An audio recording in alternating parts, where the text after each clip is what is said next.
Good morning বন্ধুরা, তোমরা সবাই কেমন আছো? আর আমি এবং আমার ছোট্ট প্রিন্সেসটা খুব ভালো আছি। তো আশা করছি সবাই ভালো আছো। এটা দেখো, এই ব্লগটা আসলে অনেক দিন আগের। এটা দেওয়া হয়নি, ভাবছিলাম যে তুতুনের জন্য একটা ব্লগিং চ্যানেল খুলবো, তারপর এটাকে আপলোড করব। সেটা ভেবে ভেবে আর দেওয়া হয়নি। আর বলো তো, তুতুন কোথায় গেছিল সেদিন? তুতুন গিয়েছিল জীবনের ফার্স্ট টাইম আধার কার্ড করতে। তো আবার যাওয়ার সময়ও চলে এসছে, আবার আজকে কালকের মধ্যে ওকে নিয়ে যাব।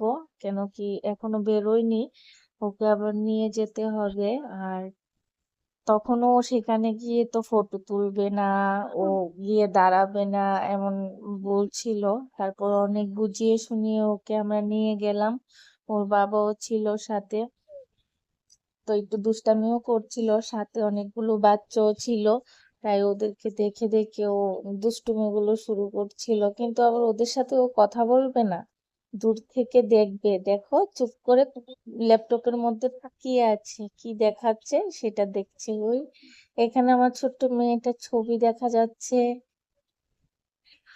তো আর কি বলবো, ওর তো প্রত্যেক দিনের দুষ্টামি শুরু হয়ে যায়। দেখো, ওর বাবার পায়ের মধ্যে দাঁড়িয়ে আছে, কি করছে?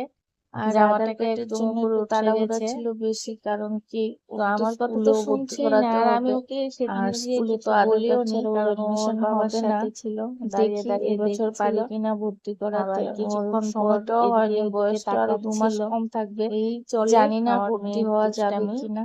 যাই ওনাকে হোক, দেখে তো বেশি আজকের একটা মতো করেনি। ব্লগটা এই যদি পর্যন্তই। আবার বাড়িতে থাকতো দেখা তো হবে। তোমরা সবাই সারাদিনই ভালো এই থেকো। গল্পে আর